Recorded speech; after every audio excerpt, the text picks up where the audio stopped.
The thunder roared one last time as the violent storm gave way to a sunrise streaked with pink and gold. Amara Toussaint stood at the shoreline, her easel buried in the damp sand, attempting to salvage what remained of her painting.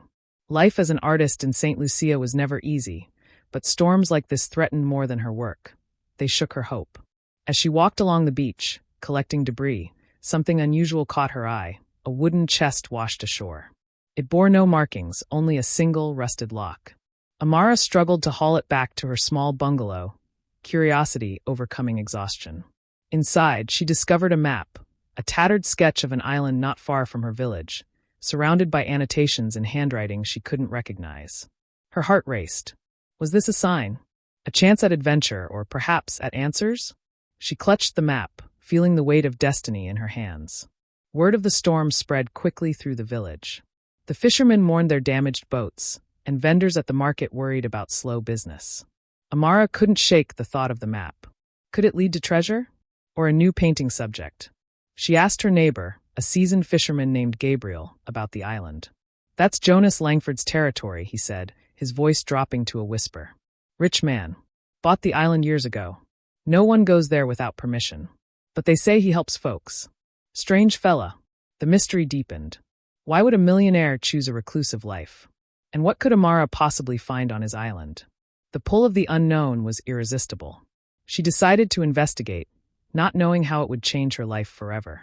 The morning tide was perfect for a small boat to make the journey. Gabriel offered to take Amara part of the way, though he refused to land on the island itself. "Bad luck for outsiders," he muttered. As the island came into view, Amara was struck by its beauty. Lush greenery cascaded down jagged cliffs, and a small dock jutted out into the turquoise water. No sign of life, yet the place felt alive, buzzing with secrets. When the boat reached the shallows, Amara waded ashore, gripping the map like a lifeline. The first steps on Jonas Langford's island filled her with a strange mix of excitement and dread.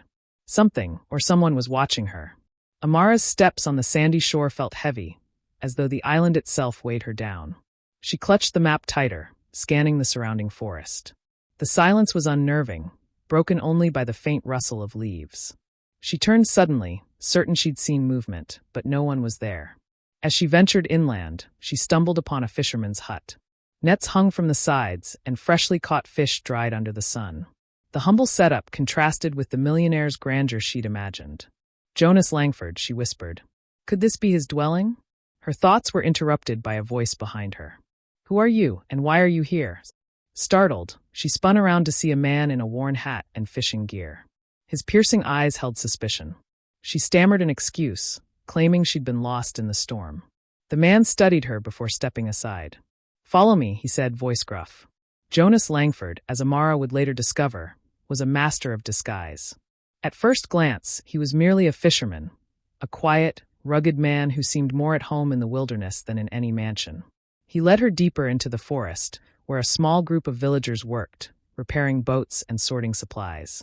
Amara watched in awe as Jonas distributed goods and lent a helping hand. She couldn't reconcile this image with the millionaire she'd heard about. Who was this man, really? And why would someone of his means live such a life? As night fell, Jonas offered her a place to rest in a small guest hut. "We'll talk tomorrow," he said, his tone leaving no room for argument. Amara lay awake, wondering what secrets the island and Jonas were hiding. The following morning, Jonas confronted her. "Why are you really here?" he asked, arms crossed. Amara hesitated before showing him the map. His expression darkened as he examined it. "Where did you find this?" he demanded. She explained the storm, the chest, and her discovery. Jonas seemed torn between anger and intrigue. "This map shouldn't exist," he muttered. Amara pressed him for answers, but he deflected her questions.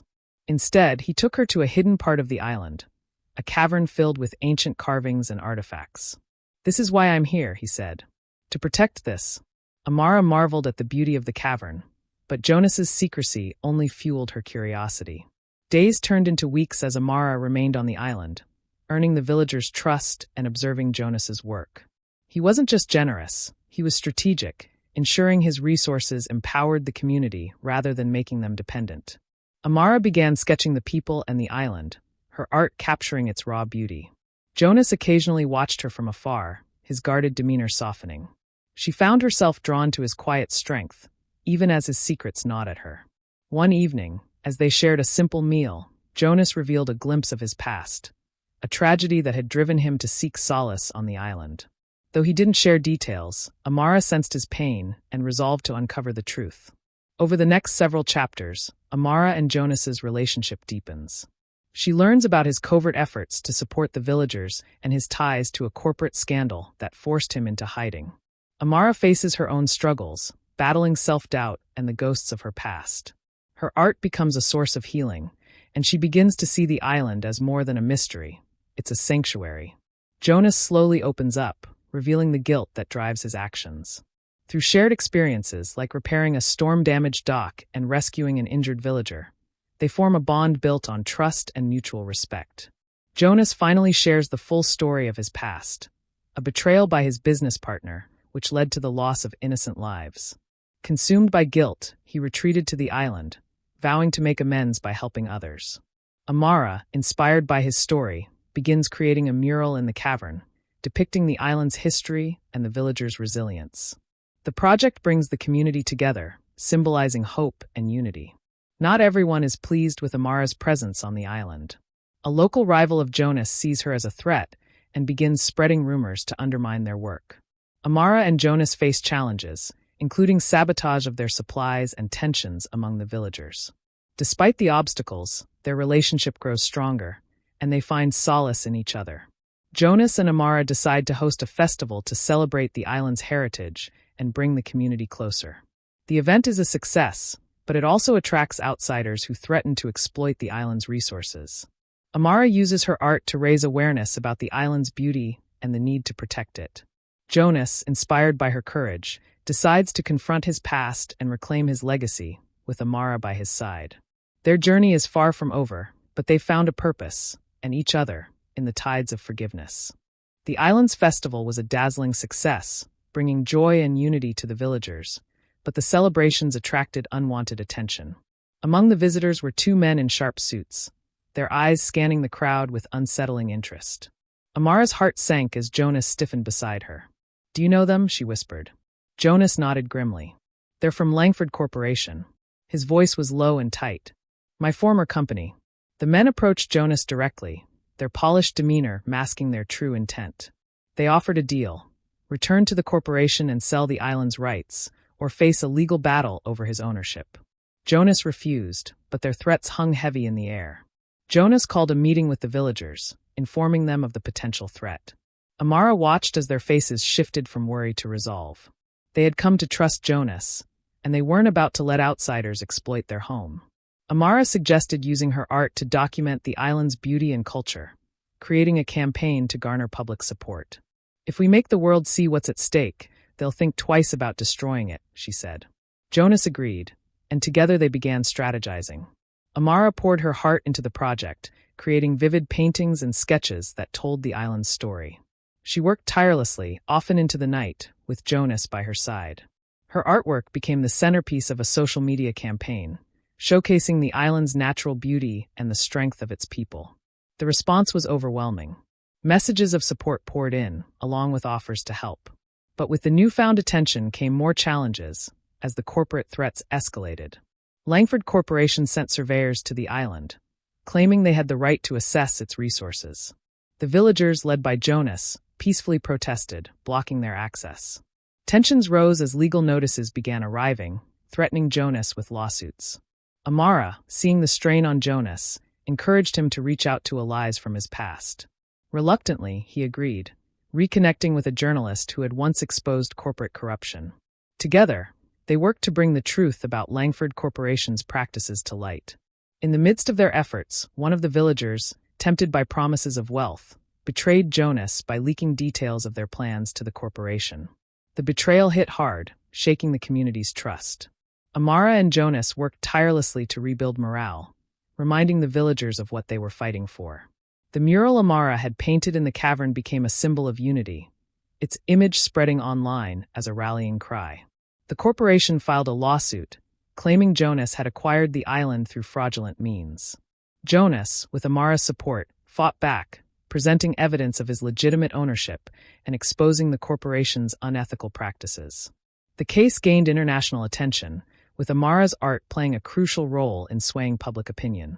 Her work appeared in newspapers and on television, painting a vivid picture of the island's importance and the greed threatening it. As the trial dragged on, an unexpected ally emerged: Jonas's estranged sister, Evelyn. Once a high-ranking executive in Langford Corporation, she had distanced herself after the scandal that had driven Jonas into exile. Evelyn provided critical evidence that bolstered Jonas's case, exposing internal corruption within the corporation. Her return also brought a chance for Jonas to heal old wounds, as the siblings began to rebuild their relationship. With Evelyn's testimony and the growing public outcry, the corporation's case began to crumble. Jonas, emboldened by the villagers' unwavering support and Amara's encouragement, stood firm. Meanwhile, Amara's art gained recognition, with galleries reaching out to feature her work. She realized her journey to the island had not only transformed her career, but also her purpose. Amara and Jonas's bond deepened as they faced the challenges together. Late one evening, under the starlit sky, Jonas finally confessed his feelings. "I don't deserve you, Amara," he said, his voice thick with emotion. Amara smiled, taking his hand. "You've given so much to everyone else. Maybe it's time you let yourself be happy." Their kiss beneath the stars marked the beginning of a new chapter in their relationship. The court ruled in Jonas's favor, affirming his ownership of the island and issuing sanctions against Langford Corporation for their unethical practices. The villagers celebrated, their faith in Jonas vindicated. Amara's campaign had not only protected the island, but also inspired others to stand up for their communities. Her art became a symbol of resilience, and she was invited to showcase her work internationally. With the threat behind them, Jonas and Amara began working on a sustainable plan for the island's future. They focused on ecotourism, inviting visitors to experience the island's beauty while preserving its natural resources. The villagers took on leadership roles, ensuring the community remained self-sufficient. Amara, now a renowned artist, used her platform to advocate for environmental preservation and cultural heritage. During a quiet evening at the cavern, Jonas surprised Amara with a question she hadn't expected. "Amara, will you stay here with me? Build a life together?" Tears filled her eyes as she nodded. "This island feels like home because of you, Jonas." Yes. Their engagement was celebrated by the villagers, who had come to see them as family. Years later, Amara stood at the shoreline, watching the waves lap at the sand. The island had flourished under their care, becoming a haven for those seeking peace and inspiration. Jonas, now a beloved figure in the community, had found redemption through his work and his love for Amara. Together, they had built a legacy of hope, proving that even the deepest wounds could be healed by the tides of forgiveness. The story of the island and its people continued, a testament to the power of resilience, love, and second chances.